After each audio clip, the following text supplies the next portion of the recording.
So I saw Don't Worry Darling not too long ago in theaters, and it's all anybody has been talking about on my TikTok For You page. So I want to discuss the movie just a little bit further in a video.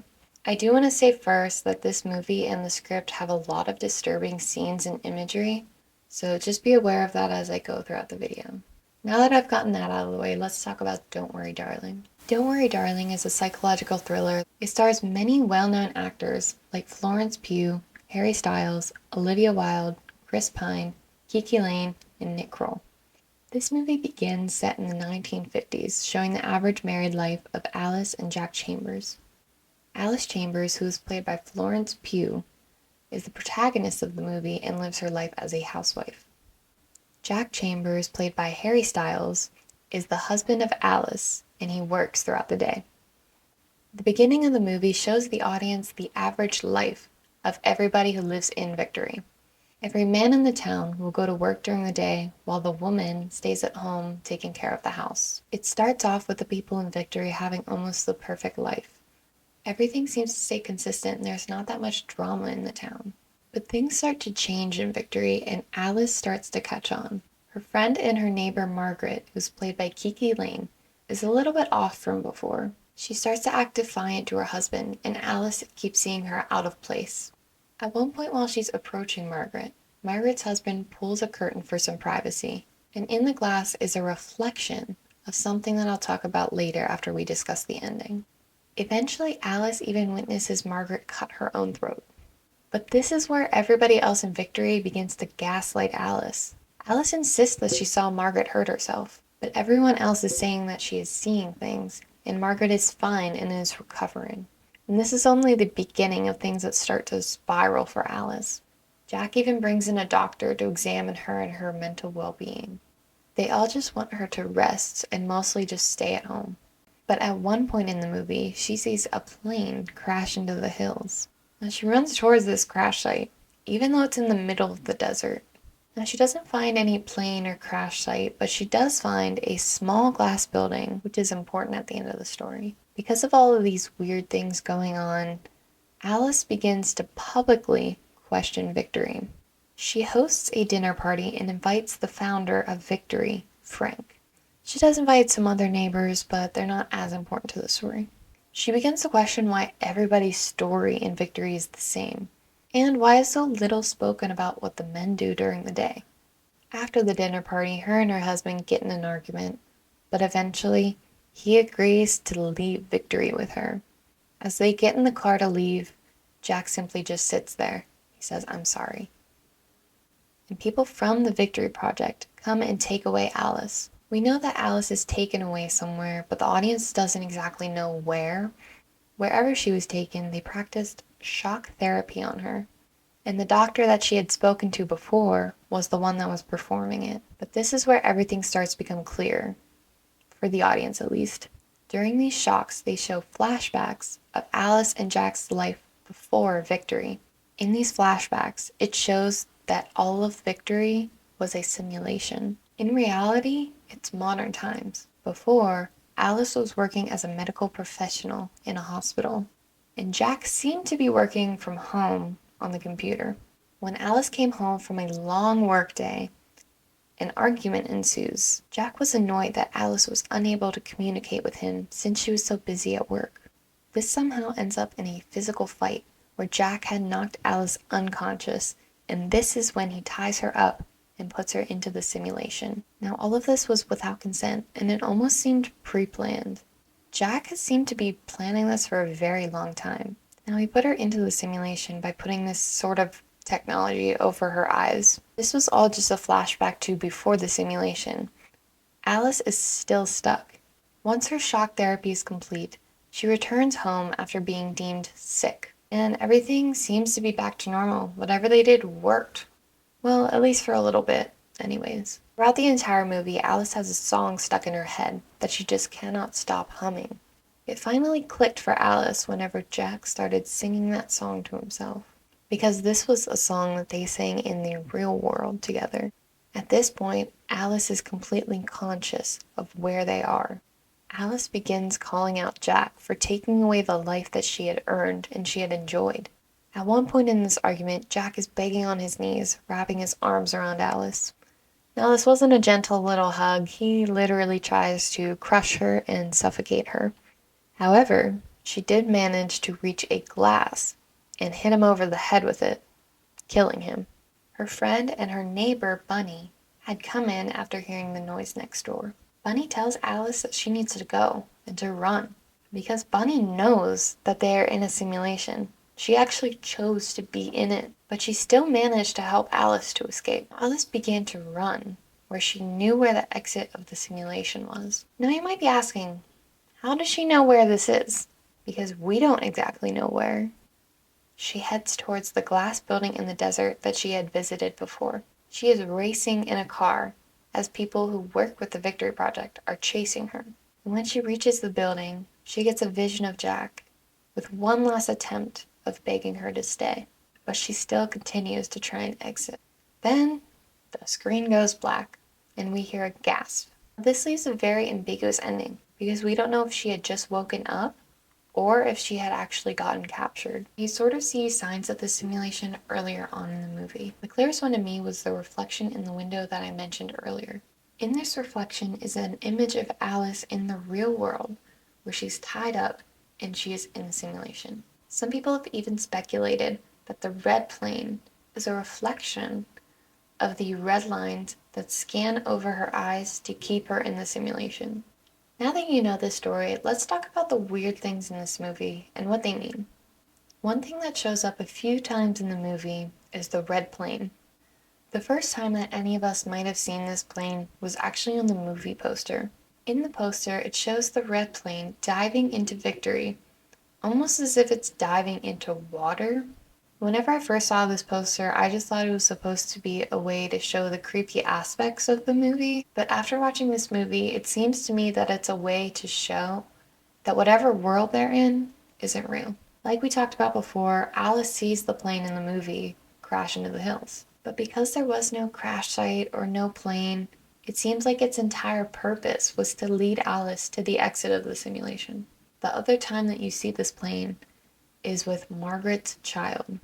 Margaret, who I mentioned earlier, had a child, but who was lost in the desert.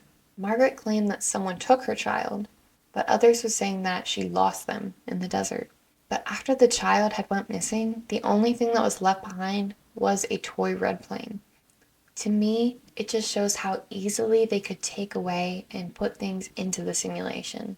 Because Margaret was in a similar place where she was constantly questioning things about the Victory Project, they took away her kid. Another thing that was really interesting to me but wasn't talked about much was the earthquakes in the movie. These earthquakes occurred multiple times in the movie, and a lot of people speculated that these could be glitches or updates in the simulation. But the most important time to me when an earthquake happened was whenever Alice was questioning the purpose of the men's work. It was almost as if the simulation was warning them to not question things that were outside of their understanding. Well, what even is the men's work? What is the Victory Project? They always reference the Victory Project as the town that they live in. Everything that they need is within Victory. They can live their quaint little lives, and they don't have to question what's beyond. But the simulation itself is the Victory Project. We know that the founder of Victory is Frank. He is the founder of the Victory Project. It was unclear originally what the men do when they go off to work. It's because in reality, they would leave the simulation to work and to take care of the women in real life. They're working in the real world for Frank. Now, this wasn't much of an appealing life for Jack, but he saw this as better than a world where his wife also has power. Even though in the movie he states that he did this all for their marriage, his choice to put Alice in the simulation unknowingly was inherently selfish. There were many similarities and almost references to the movie Stepford Wives. Stepford Wives is a feminist horror movie that was released in 1975 and 2004. Both the 1975 and 2004 version are basically the same thing, just with a different ending. In Stepford Wives, the family moves to a new town and the protagonist is the wife. Within every house in Stepford, the women are expected to stay home and take care of the kids while the men goes off to work during the day. When one of the women start to act up and act a little bit defiant, they're removed for a little bit and then returned back to the community after they are deemed sick. This is quite similar to Don't Worry, Darling. One difference is that in Don't Worry, Darling, all of the couples are straight couples where the man goes to work and the woman stays at home. In Stepford Wives, there is a majority of heterosexual couples in the movie. There is one gay couple where one husband goes to work and the other husband stays at home and does the domestic duties. And one of the husbands also becomes best friends with the protagonist. It is just interesting to see in these different movies how it would be a little bit different if it wasn't just heteronormative. These two movies are quite different. You don't have to see Stepford Wives to understand Don't Worry, Darling, but I think it is a really great movie to compare it to. These were just two really great movies about the premise of a man creating a false reality to groom a submissive wife. But there is a lot of darker information in Don't Worry, Darling that is almost brushed over. In Don't Worry, Darling, there's a chance that most of the wives in Victory don't even know their husbands. At the end, whenever they begin to unravel what's actually happening, they show a part when the simulation is asking Jack Chambers if he had a prior relationship when going into the simulation. This means that his wife Alice could go in as a prior relationship as his wife. All of the men in Victory, though, have a wife. So there could be a chance that some people there did not go in with this prior relationship. This implies that some of the women in the simulation could potentially not even know the person next to them. This person could have captured them and trapped them in this alternate universe. Now, the entire premise of the movie is quite creepy in itself, but as a thriller, there weren't really any jump scares. There was one jump scare, though, that me and my friends really got spooked about.